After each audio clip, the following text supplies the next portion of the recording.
Financié la startup de mi prometido, invirtiendo toda mi herencia en su proyecto. En la noche del lanzamiento, delante de una multitud bajo las luces deslumbrantes, él anunció en el escenario que su verdadera compañera de vida era mi prima. Ella apareció dramáticamente en el evento, llevando mi vestido y mi joya familiar, sonriendo como si siempre le hubiera pertenecido todo. Entre aplausos y murmullos, me di cuenta de que no solo había perdido mi herencia, sino también mi confianza en el amor. Esa noche debería haber sido el momento más importante de mi vida. Después de 3 años invirtiendo cada peso de mi herencia, más de $4 millones, y horas interminables trabajando en la startup de mi prometido, Mateo, finalmente llegó el momento del lanzamiento oficial. El centro de convenciones de Puerto Madero estaba espectacular, decorado con los colores corporativos que yo misma había elegido. Mi abuela siempre decía que las mujeres Montero éramos diferentes, que llevábamos el éxito en la sangre. Tal vez por eso invertí todo lo que tenía en el proyecto de Mateo. No solo dinero, sino también los contactos que mi familia había construido durante generaciones en el mundo empresarial argentino. Mientras ajustaba el vestido vintage de encaje francés que heredé de mi abuela, una reliquia familiar que ella usó en su propia boda en 1960, recordé sus palabras. Carolina, el poder no está en el dinero, está en la confianza que depositan en ti.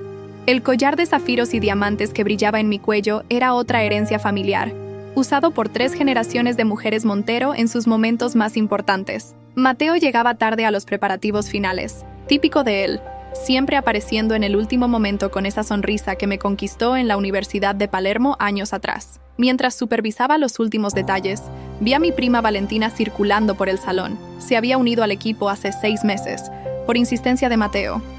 Tiene experiencia en marketing digital. Amor, trabajó en las mejores agencias de Buenos Aires, me dijo entonces. Los invitados empezaron a llegar, inversores importantes de San Telmo, periodistas de Clarín y La Nación, influencers del mercado financiero. Mi corazón latía con fuerza mientras saludaba a cada uno, recordando los datos que había memorizado sobre sus perfiles e intereses.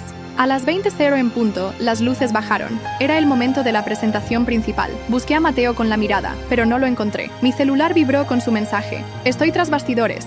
Todo listo. Sentate en primera fila. La pantalla se iluminó mostrando nuestro logo, que diseñé durante incontables noches en mi departamento de Recoleta. La música comenzó, y Mateo apareció en el escenario, impecable en su traje. Buenas noches a todos. Su voz llenó el ambiente. Hoy es un día muy especial. El día en que presentamos no solo una nueva empresa, sino una nueva visión de futuro para Argentina. Sonreí, orgullosa. Conocía cada palabra de esa presentación. Después de todo, yo la había escrito. Pero entonces, algo cambió. Mateo empezó a decir cosas que no estaban en el guión. Y nada de esto sería posible sin mi verdadera compañera. La persona que me inspira todos los días, que me hace querer ser mejor. Mi sonrisa se congeló. Esto no estaba planeado. Valentina, mi amor, vení acá. El salón quedó en silencio. Me giré lentamente para ver a mi prima caminando hacia el escenario. Mi sangre se heló. Llevaba puesto un vestido idéntico al mío. No idéntico. Era mi vestido, el vestido de mi abuela. Y en su cuello, no puede ser, susurré tocando instintivamente mi cuello desnudo. El collar de zafiros y diamantes brillaba en su cuello. Cada piedra parecía burlarse de mi ingenuidad. ¿Cómo no me di cuenta que habían desaparecido de la caja fuerte en mi departamento? ¿Cómo no vi las señales? Los últimos 6 meses comenzaron a tomar sentido. Las reuniones tardías en Palermo Soho, los viajes de negocios a Uruguay, los archivos protegidos en su computadora, las llamadas que terminaban abruptamente cuando yo entraba a su oficina. Valentina no es solo mi socia comercial, continuó Mateo, tomando su mano. Es la mujer de mi vida. Y hoy, además de lanzar esta empresa, quiero hacer otro anuncio especial. El mundo empezó a girar mientras él se arrodillaba, sacando una pequeña caja de su bolsillo. Los flashes de las cámaras explotaban como bombas, cada uno marcando el momento exacto en que mi vida se desmoronaba. Valen, ¿te querés casar conmigo? La audiencia estalló en aplausos. Algunos empresarios cercanos a mí empezaron a murmurar, mirándome con una mezcla de lástima y morbo. El sonido parecía distante, como si estuviera bajo el agua. A través de mi visión borrosa, vi a Valentina asentir, lágrimas de felicidad corriendo por su rostro, el rostro que tanto se parecía al mío. Mateo la besó y luego tomó el micrófono nuevamente. Y hay más sorpresas, anunció, sonriendo. Valentina no es solo mi prometida, Es la verdaderamente detrás de todo este proyecto. Cada detalle, cada innovación, todo fue idea de ella. Las palabras me golpearon como una bofetada. No era solo una traición amorosa, era un plan elaborado. No solo habían robado mi novio y mis joyas familiares, habían robado mis sueños, mi dinero, mi identidad. Me levanté mecánicamente, mis piernas temblando. Algunos conocidos intentaron hablarme, pero sus voces eran solo ruido. Tambaleándome, llegué hasta la salida más cercana. El aire frío de la noche porteña me golpeó el rostro. Me apoyé contra la pared del edificio, intentando respirar. Mi celular empezó a vibrar sin parar. Mensajes, llamadas, notificaciones. El evento estaba siendo transmitido en vivo por Instagram. En cuestión de horas, todo Buenos Aires sabría. La heredera tonta que financió su propia humillación. Pero mientras las lágrimas corrían por mi rostro, algo más allá del dolor empezó a crecer dentro de mí. Algo frío, calculado, determinado. Pensaron que habían ganado, que simplemente desaparecería en la noche como una cobarde derrotada. No sabían que en Argentina, las mujeres Montero no nos rendimos fácilmente. Esa noche no marcaba mi fin, era solo el comienzo de mi venganza. Tomé mi celular y marqué un número que nunca pensé que usaría. ¿Doctor Ramírez? Soy Carolina Montero. Necesito que revise todos los contratos y documentos de la empresa. Ahora, las luces de Puerto Madero brillaban a lo lejos mientras subía a mi auto. En el espejo retrovisor vi a una mujer diferente. Ya no era la ingenua heredera que confiaba ciegamente. Era una Montero, y las Montero siempre cobramos nuestras deudas. El doctor Ramírez me recibió en su despacho en la avenida 9 de Julio a las 7 de la mañana siguiente. Sus ojos mostraban que había pasado la noche revisando documentos. Carolina, esto es más grave de lo que pensábamos, dijo mientras extendía varios papeles sobre su escritorio de roble. Mateo y Valentina han estado desviando fondos desde hace meses. Crearon una empresa fantasma en Uruguay. Todo el dinero que invertiste, gran parte fue transferido allí. Mi cabeza dolía. No había dormido. Pasé la noche revisando correos, mensajes, fotos, buscando señales que debía haber visto antes. ¿Cuánto se llevaron? Casi $3 millones. Me serví un mate del termo que había traído, un hábito que heredé de mi abuela para los momentos difíciles. El sabor amargo me ayudó a mantener la claridad. ¿Qué opciones tengo? Legalmente, podemos presentar una denuncia por fraude. Pero dudó un momento. Siendo realistas, recuperar el dinero será difícil. Han cubierto bien sus huellas. No quiero solo el dinero, respondí, mi voz más firme de lo que esperaba. Quiero todo. El doctor Ramírez me miró fijamente. Conocía a mi familia desde hace décadas. Carolina, tu abuela estaría orgullosa. Tengo una idea, pero necesitarás ser paciente. Durante las siguientes horas elaboramos un plan. Resultó que Mateo y Valentina habían cometido varios errores en su prisa por apropiarse de todo. El más grave: no registraron correctamente las patentes de la tecnología que desarrollamos. Técnicamente, como inversora principal y desarrolladora original, tienes derecho sobre la propiedad intelectual, explicó Ramírez. Podemos usar eso como leverage. Salí del despacho con un plan de acción claro. Mi primer destino, el Banco Nación. Necesitaba acceso a todos los registros de transferencias de los últimos 6 meses. En el banco me encontré con Luciana, mi mejor amiga desde la secundaria en el Colegio Nacional de Buenos Aires. Ahora era gerente de cuentas corporativas. No puedo creer lo que hicieron, dijo mientras revisaba los registros en su computadora. Pero mira esto, fueron descuidados. Todas las transferencias a Uruguay tienen un patrón. Los números en la pantalla contaban una historia clara. Cada vez que hacíamos una inversión importante en la empresa, una cantidad similar se transfería a una cuenta en Montevideo 48 horas después. ¿Sabes qué es lo más interesante?, continuó Luciana. La cuenta en Uruguay está a nombre de una empresa que tiene como directora a la tía de Valentina, la misma que supuestamente vive en España. Pieces of the puzzle were falling into place. La tía de Valentina, Marcela, había sido mencionada varias veces en reuniones de negocios. Supuestamente era una exitosa empresaria en Madrid que nos estaba asesorando a distancia. Necesito que me hagas un favor, le dije a Luciana. Quiero rastrear cada centavo que salió de mis cuentas en los últimos 3 años. Mientras Luciana trabajaba, recibí un mensaje de Mercedes, la secretaria de Mateo, y aparentemente la única persona en la empresa que no estaba involucrada en la traición. Señorita Carolina, tienen una reunión con inversores chilenos mañana. No saben que usted... Bueno, que ya no está en la empresa. Mateo está nervioso. Una sonrisa se dibujó en mi rostro. Los inversores chilenos, por supuesto. El Grupo Valdés había mostrado interés en invertir $10 millones en nuestra plataforma. Yo había manejado todas las negociaciones. Mercedes, ¿podés hacerme un último favor? Necesito las presentaciones que preparé para esa reunión. Ya las borré del servidor como me pidió Valentina, respondió. Pero tengo un backup en mi drive personal. Nunca confié en ella. Esa tarde, sentada en mi departamento en Recoleta, Comencé a armar las piezas. Las presentaciones que tenía Mercedes eran solo el comienzo. También tenía acceso a todos los correos que intercambié con los Valdés. Conocía cada detalle del negocio que ellos querían cerrar. Mi teléfono sonó. Era un número desconocido. ¿Carolina Montero? Una voz con acento chileno. Soy Andrés Valdés. Tenemos una reunión mañana con su empresa, pero escuché algunos rumores. Don Andrés, qué bueno que llama. Creo que deberíamos tener una conversación privada antes de esa reunión. Nos encontramos una hora después en el bar del Hotel Alvear. Andrés Valdés era un hombre imponente, de unos 60 años, conocido por construir uno de los imperios tecnológicos más grandes de Chile. Señorita Montero, seré directo. ¿Qué está pasando con la empresa?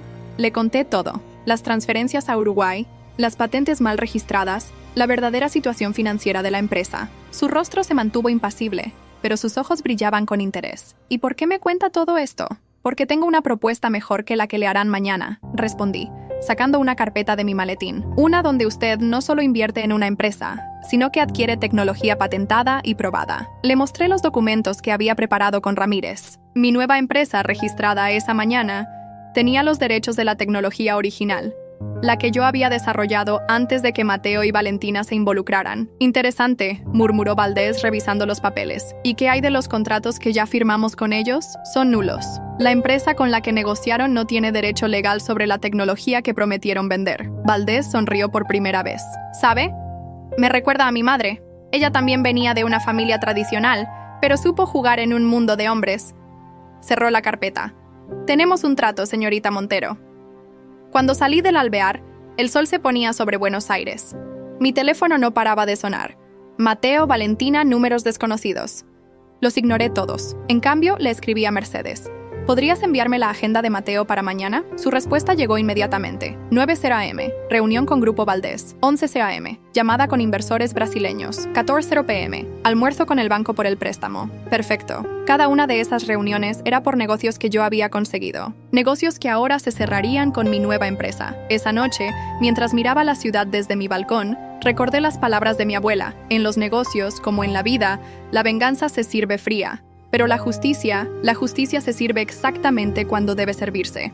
Mañana, Mateo y Valentina aprenderían esa lección. Y sería solo el comienzo. Mi teléfono vibró una última vez. Un mensaje de Andrés Valdés. Contratos firmados y escaneados. Transferencia realizada. Bienvenida al Grupo Valdés, socia. Sonreí mientras respondía un simple gracias. La cuenta en Uruguay no sería su único problema mañana. Las próximas 24 horas cambiarían todo. En mi mesa de luz, el último retrato familiar donde aparecíamos Valentina y yo juntas, me recordaba todo lo que había perdido. Pero ya no sentía dolor al mirarlo, solo una determinación fría y calculada. Mañana, Buenos Aires despertaría con una nueva historia, y esta vez yo escribiría cada página.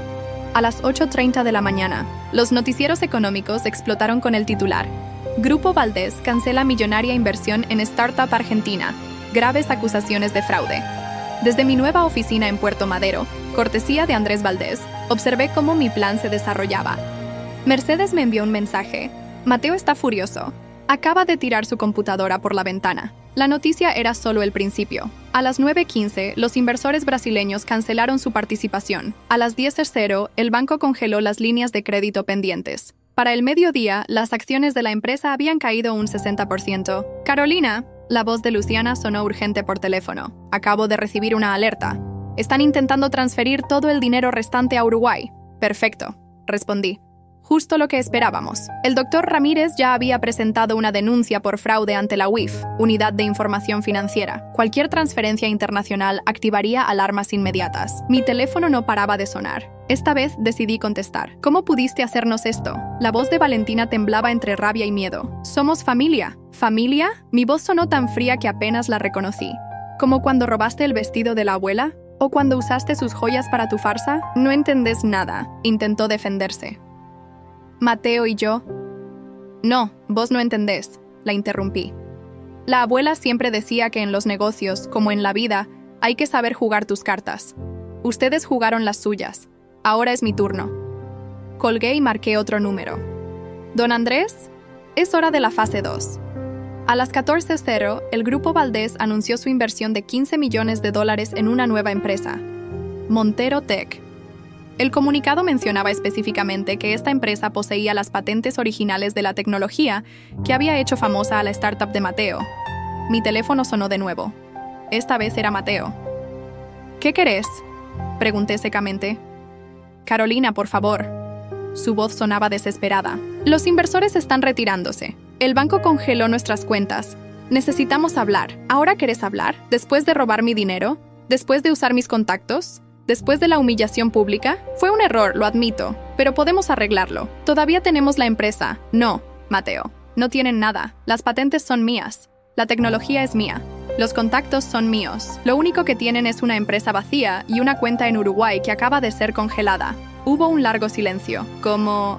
Su voz se quebró. ¿Sabes cuál fue tu error? Pensar que era solo una heredera tonta. Olvidaste que antes de conocerte, ya manejaba empresas, que crecí viendo a mi abuela construir un imperio. En ese momento, Mercedes me envió otro mensaje. La tía de Valentina acaba de llegar a la oficina. Está gritando en español con acento madrileño muy malo. Sonreí. La famosa tía Marcela, la supuesta empresaria española, finalmente mostraba su verdadera cara. Mateo, tengo una reunión importante. Ah, y dale saludos a Marcela. Decile que la próxima vez que quiera fingir ser española, practique mejor el acento. En Madrid no dicen che. Las siguientes horas fueron un torbellino. Los medios económicos no paraban de especular sobre el dramático giro de los acontecimientos. Las acciones de la empresa de Mateo se desplomaron por completo. A las 18:00 recibí una visita inesperada. Era mi madre. Tu abuela estaría orgullosa, dijo mientras se servía un mate. Pero también preocupada. La venganza tiene un precio, Carolina. Esto no es solo venganza, mamá. Es justicia y negocios. Me miró fijamente. ¿Y después qué? ¿Qué sigue cuando termines de destruirlos? Construir, respondí simplemente. Construir algo más grande, más fuerte. Algo mío. Mi madre asintió comprendiendo. Antes de irse sacó algo de su cartera. Era una carta de mi abuela, fechada un año antes de su muerte. Me pidió que te la diera cuando más la necesitaras. Creo que ese momento es ahora. Esa noche, sentada en mi balcón, abrí la carta con manos temblorosas. Querida Carolina, si estás leyendo esto, probablemente estés enfrentando uno de esos momentos que definen quién eres. La traición duele, mi niña, pero también enseña. El poder no está en la venganza, está en lo que construís después. En cómo te levantás, en cómo transformás el dolor en fuerza. Las Montero no nacimos para ser víctimas. Nacimos para ser emperatrices. Te dejo mi legado no solo en joyas y vestidos, sino en lecciones. Usa tu dolor como combustible, tu rabia como motor. Pero nunca dejes que te consuman. Con amor, abuela Elena. Mientras las luces de Buenos Aires brillaban a lo lejos, releí la carta varias veces. Mi teléfono sonaba con noticias. La Comisión Nacional de Valores había iniciado una investigación formal sobre la empresa de Mateo. La UIF había bloqueado todas las cuentas relacionadas con Uruguay, pero ya no me importaba. Mi venganza estaba en marcha, sí. Pero mi abuela tenía razón. Esto era solo el principio. Mañana comenzaría a construir mi imperio. Y esta vez, nadie podría detenerme. La mañana siguiente, el escándalo explotó en todos los medios. La imagen de Mateo saliendo esposado de su oficina en Palermo apareció en la portada de Clarín. La UIF había encontrado evidencias de lavado de dinero que iban más allá de las transferencias a Uruguay. Señorita Carolina, Mercedes me llamó temprano. Encontraron documentos en la oficina de Mateo. No solo robaron su dinero, han estado lavando dinero para empresarios venezolanos desde hace meses. Eso explicaba los misteriosos inversores que nunca conocí, las reuniones a las que no me permitían asistir. Mi venganza había destapado algo mucho más grande. Los federales están interrogando a Valentina, continuó Mercedes. Pero su tía Marcela desapareció anoche. Tomó un vuelo a Montevideo. El doctor Ramírez llegó a mi oficina con más noticias. Carolina, esto es más serio de lo que pensábamos. La fiscalía encontró conexiones con 3 empresas fantasma en Panamá. ¿Cuánto sabías de esto?, preguntó Andrés Valdés cuando lo puse al tanto. Su voz sonaba preocupada por videollamada. Nada, respondí honestamente. Pensé que solo me habían robado a mí. No sabía que estaban metidos en algo así. Mejor, respondió. Mantenete alejada. Deja que la justicia haga su trabajo. Pero no era tan simple.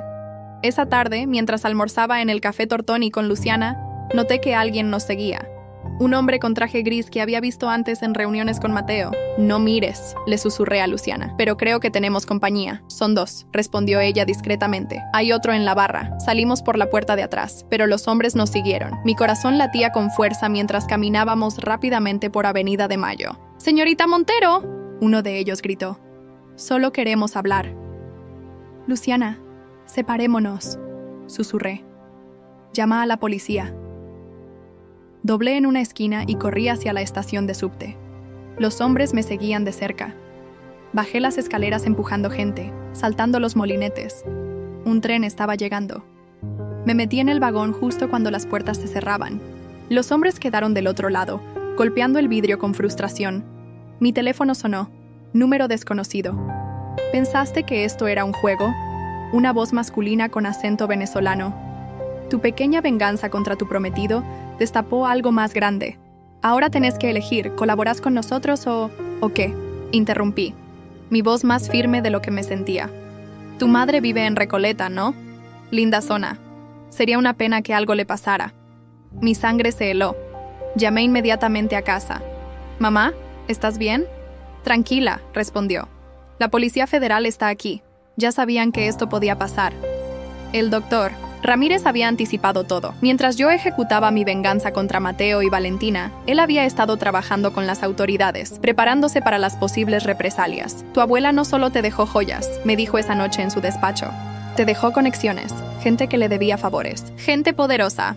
En las siguientes horas, mi vida cambió completamente. La Policía Federal me asignó protección. Me mudé temporalmente a un departamento seguro en San Telmo. Valentina intentó contactarme desde la cárcel. «Carolina, por favor», suplicó cuando finalmente atendí. No sabía en lo que Mateo estaba metido. Me enamoré como una idiota y... ¿Como yo? La interrumpí.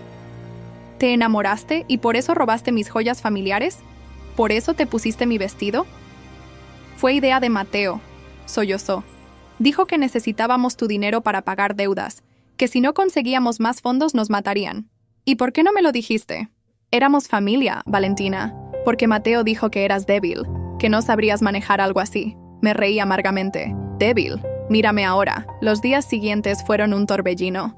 La investigación se expandió. Más personas fueron arrestadas. La red de lavado de dinero era más grande de lo que nadie imaginaba. Andrés Valdés voló desde Santiago para una reunión urgente.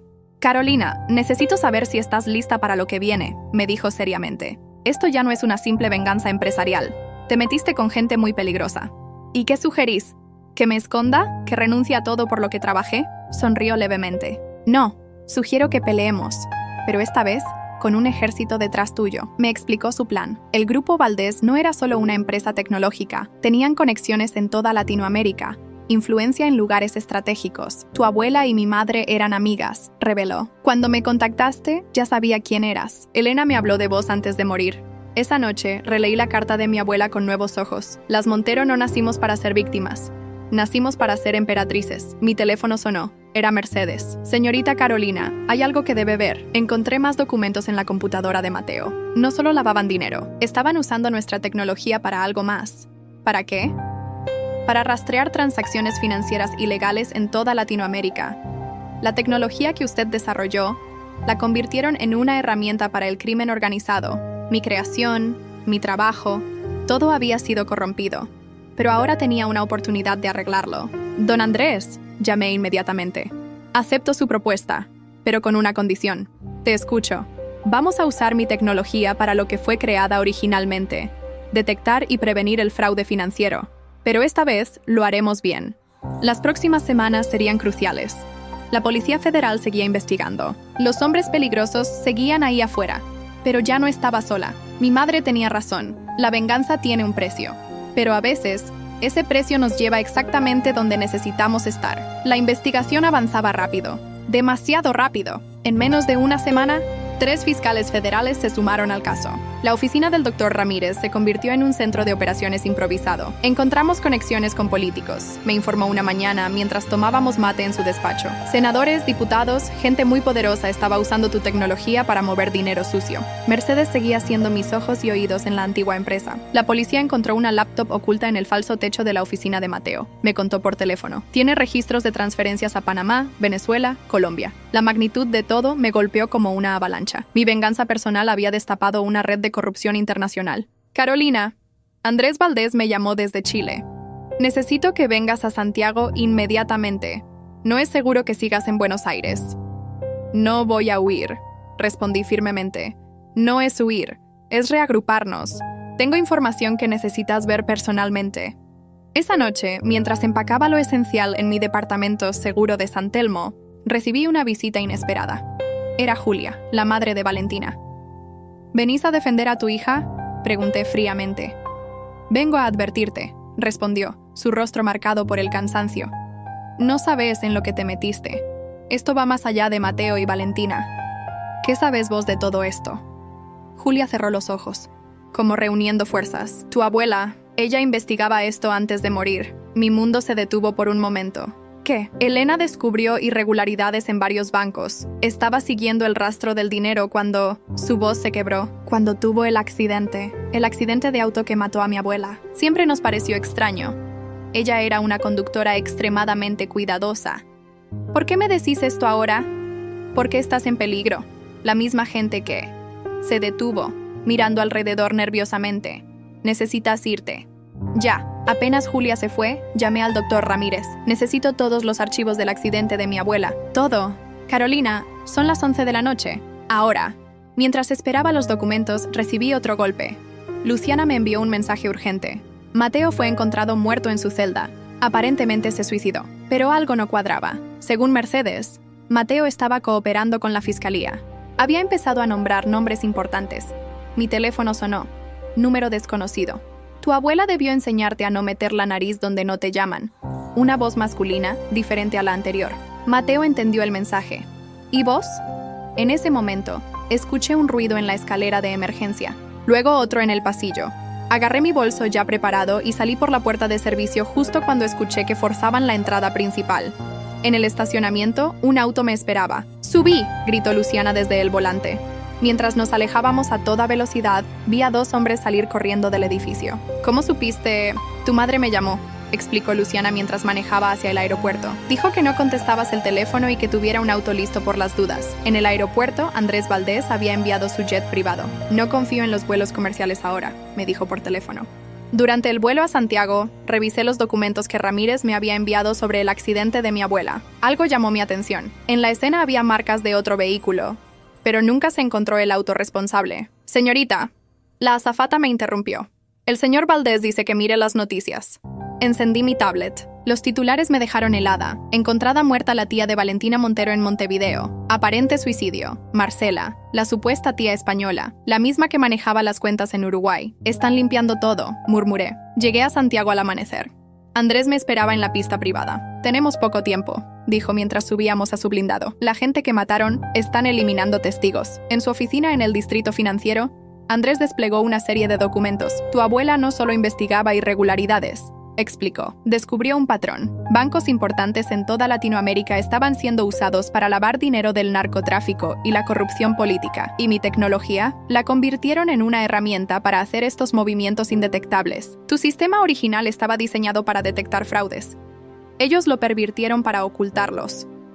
Mi creación, diseñada para proteger, había sido transformada en un arma para el crimen. ¿Por qué Mateo? ¿Por qué me eligieron a mí? Porque eras la nieta de Elena Montero. Necesitaban tu tecnología. Sí, pero también querían mantenerte cerca, vigilada. ¿Y Valentina? Fue un bono extra, una forma de controlarte emocionalmente. Mi teléfono vibró. Era Mercedes. Señorita Carolina, están borrando todos los servidores, pero hice copias de seguridad. Las subí a la nube que me indicó. Otra llamada entró. El doctor Ramírez. Carolina, encontré algo en los archivos de tu abuela. Una caja de seguridad en el Banco Nación. La abrimos esta mañana. ¿Qué había dentro? Un pendrive y una carta para vos. El pendrive tiene pruebas contra políticos, banqueros, empresarios. Es una bomba nuclear. ¿Y la carta? La estoy escaneando. Pero hay algo más. Tu abuela dejó instrucciones específicas. La caja solo podía abrirse si vos estabas en peligro de muerte. Ella sabía. Susurré. Sabía que esto podía pasar. Andrés me miró seriamente. ¿Qué quieres hacer? Mi mente volvió a la carta de mi abuela. Las Montero no nacimos para ser víctimas. Nacimos para ser emperatrices. Quiero justicia, respondí. No solo por mí o por Mateo, por mi abuela. Será peligroso, advirtió Andrés. Esta gente ya mató a 3 personas para encubrir esto. Por eso necesito tu ayuda y la de todos tus contactos. Andrés sonrió. Los Valdés y los Montero siempre fuimos buenos aliados. Mi teléfono sonó una vez más. Era Valentina, llamando desde la cárcel. Carolina, Mateo dejó una carta. Confesó todo. No se suicidó. Lo mataron. Y creo que yo soy la siguiente. No voy a dejar que te maten, le dije a Valentina por teléfono desde la oficina blindada de Andrés Valdés en Santiago. Los edificios de cristal y acero del distrito financiero brillaban bajo el sol de la mañana, ajenos a la tormenta que estaba por desatarse. Voy a sacarte de ahí. Carolina, hay algo más que necesitas saber. Su voz temblaba, el sonido metálico de la cárcel de mujeres de Buenos Aires resonando de fondo. La noche que la abuela murió, yo estaba con ella en su oficina de Puerto Madero. Mi corazón se detuvo. El mate que estaba tomando se congeló a medio camino hacia mis labios. ¿Qué? Me citó después del horario de cierre. Dijo que había descubierto algo terrible, que teníamos que protegerte. Me mostró documentos, pruebas. Sollozó, su voz quebrándose. Pero yo ya estaba trabajando para ellos. Les avisé que ella sabía, que tenía pruebas. La revelación me golpeó como una puñalada. Mi propia prima, mi sangre, había estado involucrada en la muerte de nuestra abuela. Las paredes de la oficina parecieron cerrarse a mi alrededor. ¿Por qué? Fue todo lo que pude preguntar, mi voz apenas un susurro. Me tenían agarrada desde hacía meses. Sabían de mis deudas en el casino de Montevideo, de los cheques sin fondos, de todo. Cuando conocí a Mateo en aquella fiesta en Punta del Este, él prometió ayudarme. Dijo que tenía contactos, que podía hacer desaparecer mis problemas, pero solo me hundió más profundo en este infierno. Andrés, que escuchaba la conversación en altavoz mientras revisaba documentos en su MacBook, intervino. ¿Quiénes son ellos, Valentina? Necesitamos nombres. Los hermanos, así se hacen llamar, son 3. Un político del partido gobernante, un banquero internacional y un empresario de telecomunicaciones. Controlan todo desde las sombras, mueven los hilos de la economía regional como si fuera su teatro de títeres personal. En ese momento, Mercedes, quien seguía trabajando encubierta en la antigua oficina, nos envió un archivo encriptado. Encontré esto en las copias de seguridad del servidor privado de Mateo. Es una lista de transferencias codificadas. Tuve que hackear su computadora personal para conseguirla. El doctor Ramírez, conectado por videollamada segura desde su búnker legal en Buenos Aires, palideció al ver los nombres que aparecían en el documento. Dios mío, son personas intocables, ministros, dueños de bancos, empresarios que manejan países enteros. Nadie es intocable, respondí, recordando las palabras que mi abuela solía repetir en sus reuniones de directorio. Todo imperio tiene sus grietas. Las siguientes 48 horas fueron una carrera frenética contra el tiempo, mientras Andrés movilizaba sus contactos en la Policía Federal chilena para proteger a Valentina en la cárcel. Yo trabajaba con un equipo de hackers éticos descifrando la información del pendrive de mi abuela. Carolina, llamó Luciana desde su oficina en el Banco Nación. Encontré algo en los registros históricos de transacciones. Todas las transferencias grandes, más de $1 millón, siguen un patrón específico. Siempre hay 3 aprobaciones electrónicas, de 3 bancos diferentes, en 3 países distintos. Los 3 hermanos, murmuré, conectando los puntos. Cada uno controla un banco. El doctor Ramírez aterrizó en Santiago en el jet privado de Andrés, cargado con más documentos. Tu abuela no solo recopiló pruebas contra ellos, armó un plan completo, meticuloso, para exponerlos. Era brillante. En su carta póstuma, encontrada en la caja de seguridad, mi abuela había dejado instrucciones detalladas. Sabía que eventualmente descubrirían sus investigaciones. Sabía que intentarían usar a alguien cercano para llegar a la tecnología que yo estaba desarrollando. Por eso creó el fideicomiso especial, explicó Ramírez, desplegando documentos legales sobre la mesa de roble. Todo su patrimonio, el dinero, las empresas, las propiedades, no solo te los dejó a vos. Los protegió legalmente de manera que solo pudieras acceder a ellos bajo ciertas condiciones específicas.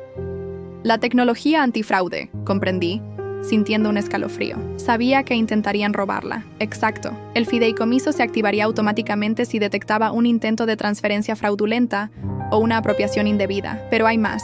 También dejó instrucciones para que, en caso de su muerte violenta, todas las pruebas que recopiló se liberaran automáticamente a medios de comunicación específicos. Mientras procesaba esta información, recibimos noticias urgentes desde Buenos Aires. Habían intentado asesinar a Valentina en su celda. Solo la intervención de los guardias especiales contratados secretamente por Andrés evitó otra muerte. Están desesperados, comentó Andrés, sirviéndose un whisky añejo. Saben que los tenemos acorralados. Mi teléfono sonó. Número desconocido, prefijo de Panamá. Señorita Montero. Una voz educada, casi paternal. Soy Fernando Gutiérrez. Creo que es hora de que tengamos una conversación civilizada sobre el futuro de nuestros intereses mutuos. Fernando Gutiérrez, el presidente del banco más grande de Latinoamérica. Y según nuestras investigaciones, el cerebro financiero de los 3 hermanos. ¿Dónde?, pregunté, haciendo una seña a Andrés para que rastreara la llamada. El Hotel W en Santiago, suite presidencial, esta noche a las 9. Venga sola, por supuesto. Será una conversación familiar. Andrés intentó detenerme, su rostro marcado por la preocupación. Es una trampa obvia, lo sé, pero es nuestra oportunidad de grabarlos, de conseguir confesiones directas. El Hotel W se alzaba como una estructura futurista sobre el skyline de Santiago. Mientras subía en el ascensor de cristal, repasé mentalmente el plan. El equipo de seguridad de Andrés había intervenido todas las comunicaciones del hotel. La Policía Federal chilena estaba posicionada en puntos estratégicos. Y yo llevaba no 1, sino 3 micrófonos ocultos, cortesía de la inteligencia brasileña. La suite presidencial ocupaba todo el último piso. 2 hombres corpulentos, con el bulto característico de armas bajo sus chaquetas Armani, me registraron minuciosamente antes de dejarme entrar. En el salón principal, decorado con un gusto exquisito que gritaba «Dinero viejo», 3 hombres me esperaban. Fernando Gutiérrez, el banquero panameño, impecable en su traje hecho a medida. Alberto Mendoza, el político argentino con conexiones en todo el continente. Y Ricardo Vega, el empresario chileno que controlaba las telecomunicaciones desde México hasta la Patagonia. Los 3 hermanos, arquitectos de un imperio criminal que había sangrado a Latinoamérica durante décadas. Señorita Montero, sonrió Gutiérrez, sus ojos fríos estudiándome. O debería decir, nieta de Elena. ¿Por qué mataron a mi abuela?, pregunté directamente, sosteniendo su mirada. Directo al punto, como ella, rió Mendoza, jugando con su anillo de oro macizo. Tu abuela era brillante, no hay duda, pero demasiado idealista. Creía que podía cambiar el sistema desde adentro. El sistema funciona perfectamente como está, agregó Vega, encendiendo un habano cubano. Todos ganan. Los políticos consiguen su financiamiento para campañas, los empresarios sus contratos gubernamentales, los bancos sus comisiones. ¿Y la gente?, interrumpí, sintiendo la sangre hervir en mis venas. ¿Los ciudadanos que pagan los impuestos que ustedes roban? ¿Las personas que mueren en hospitales sin recursos mientras ustedes compran yates? El mundo no es blanco y negro, querida Carolina. Gutiérrez se levantó con elegancia felina, sirviéndose un whisky de 50 años. Tu abuela lo entendió al final. Por eso intentó protegerte, mantenerte alejada de todo esto. ¿Protegiéndome? La mataron en la autopista como si fuera un animal. Fue un accidente desafortunado, dijo Mendoza, su voz teñida de falsa compasión. Se suponía que solo la asustaríamos, pero tu prima Valentina entró en pánico, dio mal la información, las cosas se salieron de control. ¿Y Mateo? ¿También fue un accidente desafortunado? Un peón prescindible, respondió Vega con desdén. Cuando empezó a hablar con la fiscalía, se volvió un riesgo inaceptable. Los negocios son así, mi querida niña. ¿Qué quieren de mí? Gutiérrez sonrió, mostrando dientes perfectamente blanqueados. Tu tecnología, tu empresa, tu silencio. A cambio, vivirás. Muy bien, debo agregar. Serás asquerosamente rica. Podrás tener todo lo que quieras. ¿Como Valentina?, pregunté con ironía. ¿Como Mateo? ¿Hasta que me vuelva un riesgo inaceptable? Ellos cometieron errores estúpidos, respondió, haciendo un gesto despectivo. Vos sos más inteligente, como tu abuela. En ese momento, mi teléfono vibró 3 veces en secuencia. La señal. Tienen razón en algo, dije, levantándome lentamente. Soy más inteligente. Las puertas se abrieron de golpe. Policías federales de Chile, Argentina y Brasil, todos con chalecos antibalas y armas pesadas, inundaron la habitación. Esta conversación fue transmitida en vivo a 3 países, anuncié, sintiendo una satisfacción feroz. ¿Y el pendrive de mi abuela? Ya está en manos de todos los medios importantes de Latinoamérica. CNN, Globo, Clarín, todos tienen copias. Los tres hombres palidecieron visiblemente. Imposible, susurró Gutiérrez, su máscara de confianza desmoronándose. Teníamos el hotel vigilado, cada centímetro. ¿El hotel? Sonreí, saboreando el momento. Esta no es la suite presidencial del W. Es un set exactamente igual, construido en un almacén del Grupo Valdés. Cada mueble, cada cuadro, cada detalle, reproducido perfectamente para esta noche. Mientras los esposaban, Mendoza me miró con una mezcla de rabia y admiración reluctante. «Sos igual a ella, a tu abuela». «No», respondí, recogiendo mi cartera. «Soy mejor». Las siguientes semanas fueron un torbellino mediático sin precedentes. La caída de los tres hermanos destapó la red de corrupción más grande en la historia de Latinoamérica. Políticos, empresarios y banqueros de toda la región fueron arrestados en operativos simultáneos. Cuentas bancarias fueron congeladas. Empresas intervenidas. Valentina fue condenada a 12 años, pero su cooperación y la evidencia crucial que proporcionó le garantizaron una sentencia reducida y protección especial. Antes de ir a la prisión federal, me entregó las joyas de la abuela, incluido el collar de zafiros y diamantes. «Lo siento», dijo, llorando mientras los guardias esperaban, «por todo». «Lo sé», respondí, sintiendo un peso abandonar mis hombros. Yo también. 6 meses después, inauguré la Fundación Elena Montero, dedicada a luchar contra la corrupción financiera en Latinoamérica. La tecnología que desarrollé, ahora mejorada y expandida, se convirtió en una herramienta estándar para bancos centrales y organismos de control en todo el continente. Una tarde, mientras miraba el atardecer desde mi nueva oficina en el Distrito Financiero de Buenos Aires, recibí un sobre especial. Era del Dr. Ramírez. «Encontramos esto en otra caja fuerte de tu abuela. Estaba programada para abrirse exactamente 1 año después de su muerte. Dentro había una fotografía en sepia, cuidadosamente preservada. Mi abuela, joven y hermosa, con otras 2 mujeres igualmente elegantes. Detrás, escrito con su caligrafía perfecta, Elena, Victoria y María, las verdaderas emperatrices. 1965.